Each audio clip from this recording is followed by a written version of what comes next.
Hey everyone, Miss Aselson here. Today we're going to be working on Unit 4 LT1 Notes, Zero Product Property. We're going to start by factoring this. We start with our x. Remember, you take your a times your c, and that gives you your top number, so my 8's going to go on top, and then your b goes on the bottom, so that 6 goes on the bottom. I'm thinking all my factors of 8, which I know are 1 and 8, and 2 and 4. And what adds to that 6? Well, that 2 and that 4 do, so I'm going to put a 2 here and a 4 there. Okay, now I'm going to rewrite x squared plus 2x plus 4x plus 8. And now we're going to put those inside our box. Okay, so x squared goes here, my 2x and my 4x go in the kitty corner, and then my c, my 8, goes on the side there. Okay, now I'm going to think change colors here. So I'm going right here, so I have x squared and 2x, and I know that they both have an x in common.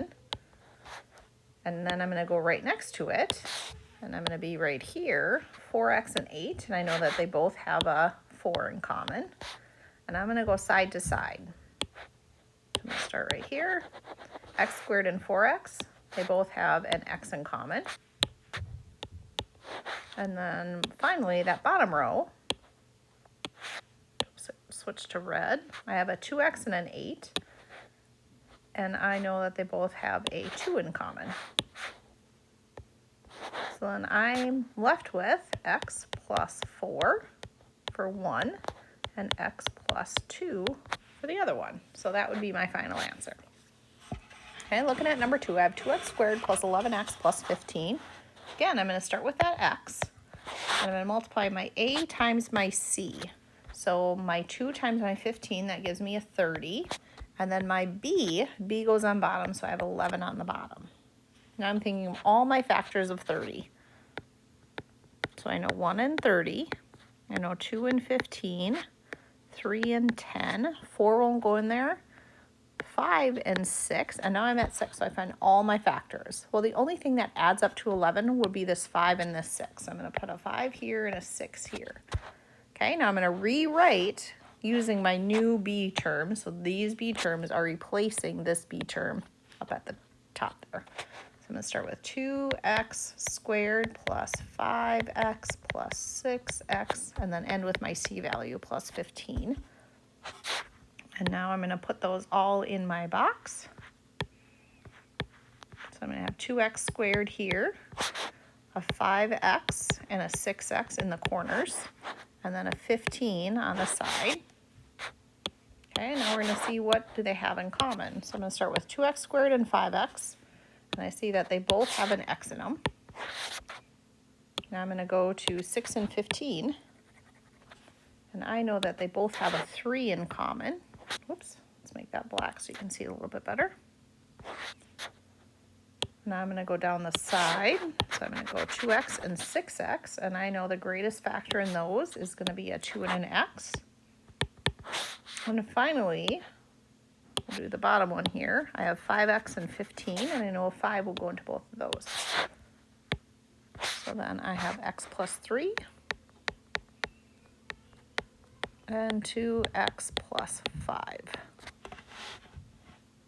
So this brings us to what we're going to learn today, the zero product property. And what that really means, if a times b equals 0, then either your a has to be 0 or your b has to be 0. Remember, when you multiply, anything times 0 is going to be 0. To use the zero product property, factor, and then set each factor equal to 0 and solve. So let's put this into practice. Solve using the zero product property. So when we do that, we're going to set each factor equal to 0. And I know it's already been factored because it has those parentheses around the two pieces. So I'm going to say x plus 6 equals 0, and then x minus 4 equals 0. Remember, to solve these, you want to get x all by itself. So let's look at this first one. X plus 6 equals 0. Well, the opposite of plus 6 is minus 6. So I'm going to take 6 away from both sides. So I'm left with x on my left side, and then 0 minus 6 is going to be a negative 6. So I have x equals negative 6 for the first one. Okay. And the second one, I have x minus 4 equals 0. Well, the opposite of minus 4 is plus 4. So I'm going to say plus 4 on this side and plus 4 on this side. So now I'm at x equals, and 0 plus 4 is 4. So I have x equals -6 and x equals 4. Okay, let's do the same thing with number 4. I have x minus 4 and x plus 2, and I'm going to set it equal to 0. Okay, so I'm going to say x minus 4 equals 0, and then x plus 2 equals 0. Okay, the opposite of minus 4 is plus 4, so I'm going to add 4 to both sides. My x is all by itself, and 0 plus 4 is 4. Okay, so let's move to the one on the right. I have x plus 2 equals 0. The opposite of plus 2 is minus 2, so I'm going to take away 2 from both sides. I'm left with just my x on my left, and 0 minus 2 is a -2. So now I have x equals 4 and x equals -2. Okay, we're going to use that same process with number 5, x plus 5 and x plus 12, and we're going to set them equal to 0. So x plus 5 equals 0, and x plus 12 equals 0.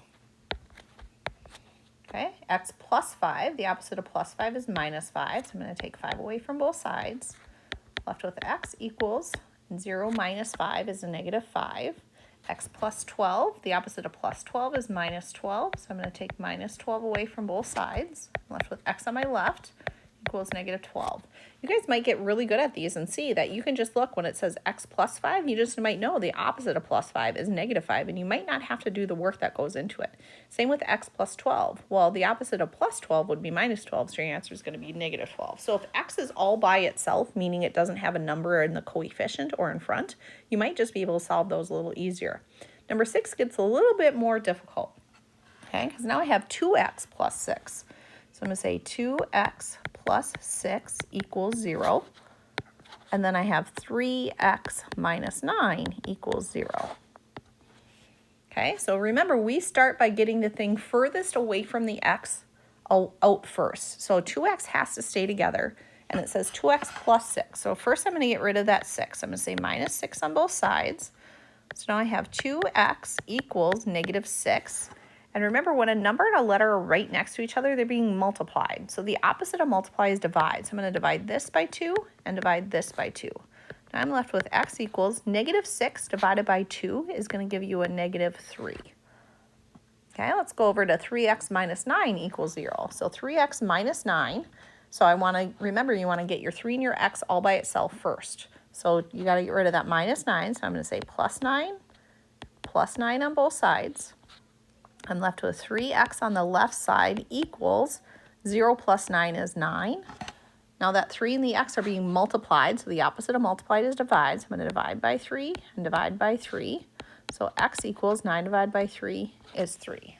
So your x is -3 and x is a +3. Okay, number 7, 2x minus 3 and x plus 1 equals 0. So I'm going to start with my 2x minus 3 equals 0. And x plus 1 equals 0. 2x minus 3, got to get rid of the 3, so plus 3 on both sides. 2x equals 3. And now I want to divide to get that x all by itself, so I'm going to divide by 2 on both of those. These ones, you don't have to leave it as a decimal, you can just leave it as a fraction. So that's going to be 3 over 2. And then x plus 1 minus 1 minus 1. X equals -1. Okay, last one, number 5. Or sorry, not number 5, number 8. 5x plus 4 and x minus 2. So I'm going to start with 5x plus 4 equals 0. And x minus 2 equals 0. Okay, to get 5x all by itself, I want to get rid of that plus 4. So I'm going to say minus 4. So now I'm left with 5x on the left and a -4 on the right. Divide by 5, divide by 5. X equals -4/5. Again, just leave that as a fraction. You don't have to change that into a decimal. Okay, and I can look at my one on the right, x minus 2, and because the x is all by itself, I just know that the x is going to equal a +2, right? So we're done there. So you are ready to work on the practice, LT, Unit 4, LT1 practice, the zero product property.